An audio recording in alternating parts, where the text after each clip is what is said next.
بارے میں، اور پھر والدین کے حقوق کے ساتھ ساتھ ہم نے یہ بھی موضوع ایڈ کیا ہے کہ اولاد کا جو حقوق ہے، اولاد کے جو حقوق ہیں ان کو بھی اس کا حصہ اس موضوع کے ساتھ شامل کر لیا جائے۔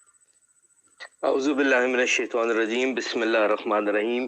میرا تمام پیارے پیارے سامعین کو میرا بہت سارا سلام، قاری صاحب کی خدمت میں بھی اور شہزاد بھائی آپ کی خدمت میں بھی۔ اللہ تبارک تعالیٰ آپ سب کو سلامت رکھے۔ انتہائی خوبصورت آپ نے آج کا موضوع سلیکٹ کیا، اور یہ ایک ایسا موضوع ہے جو ہمارے لیے سب سے زیادہ پریکٹیکل ہے۔ ہماری سب سے زیادہ جو ملاقات ہوتی ہے اپنے گھروں میں، گھر سے باہر، بچپن سے لے کے آخری وقت تک، وہ اپنے والدین کے ساتھ ہوتی ہے، اور والدین کی جو ملاقات ہوتی ہے وہ اپنے اولاد کے ساتھ ہوتی ہے۔ یہ ایک ایسا ساتھ ہے جو کبھی ختم نہیں ہونے والا۔ تو بہت سارے موضوعات ہیں ہمارے معاشرے میں، اور ہر قسم کے کچھ ایسے بھی ہیں جو بالکل ہی یوز لیس ڈیبیٹس ہیں، ان کا کوئی فائدہ نہیں ہوتا۔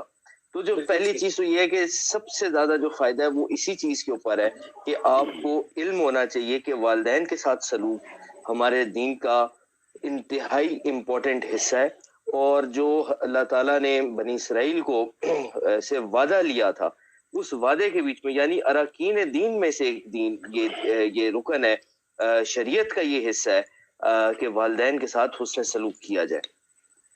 اب حسن سلوک جو شروع ہوتا ہے وہ کہاں سے ہوتا ہے؟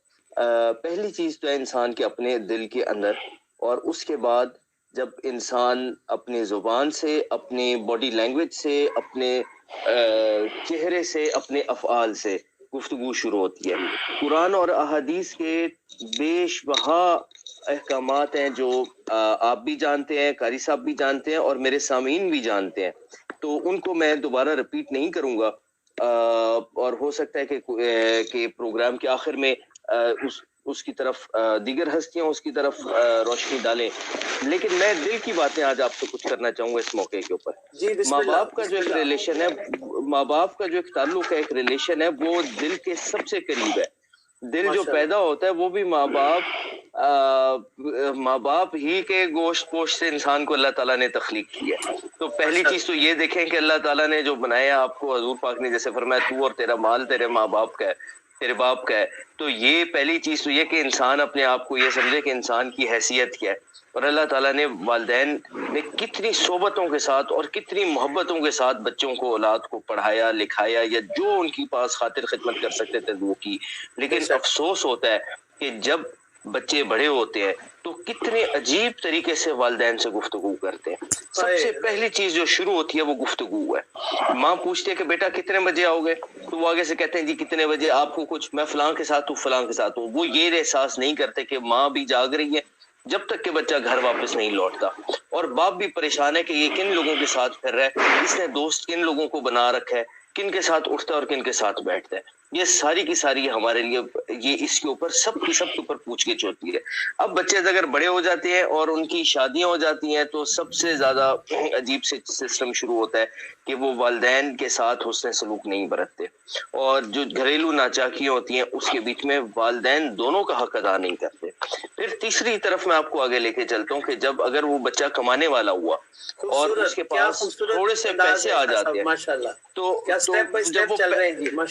تو جب وہ پیسے آتے ہیں تو وہ والدہ کو کہتا ہے جی آپ کو کتنے چاہیے، والد کو کہتا ہے جی ابا جی کو کتنے چاہیے، دوائیاں میں نے لا دی ہیں، فلاں چیز میں نے لا دی ہے، لیکن اب ان کو اور پیسے کیا چاہیے۔ کیا جب انہوں نے آپ کے بچپن میں آپ کو پیسے دیے اور آپ کو تعلیم دی، اور اگر ان کے ہی کے کاروبار میں آپ بیٹھے ہوئے ہیں، تو انہوں نے کبھی زندگی میں آپ کے ساتھ ایسا سلوک کیا؟ ہرگز نہیں۔ آپ یہ کرتے ہیں کہ اچھا ٹھیک ہے مجھے لسٹ دے دے میں لا دیں، تو ماں کا ہاتھ اتنا تنگ ہوتا ہے کہ وہ اپنی کسی بیٹی میں کے لیے، کسی اور بہن بھائی کے لیے کسی بھی جگہ پہ وہ مدد نہیں کر سکتی جو اس کا دل کرتا ہے۔ تو ہمارے ہاں بہت ہی زیادہ عجیب ناروا قسم کا سلوک ہوتا ہے۔ پھر والد کے تجربے سے ہماری اولاد آج کل فائدہ نہیں اٹھاتی۔ تجربے سب سے بڑی چیز ہے۔ اگر آپ نے اپنے والد کے تجربے سے، ان کے اخلاق سے، ان کے کردار سے فائدہ نہیں اٹھایا، اور آپ نے اپنے دوستوں کے پیچھے لگے اور آپ دوسرے معاملات کے پیچھے لگ گئے، تو پھر آپ سمجھیں کہ آپ ٹوٹل لاس میں گئے، ٹوٹل خسارے میں چلے گئے ہیں۔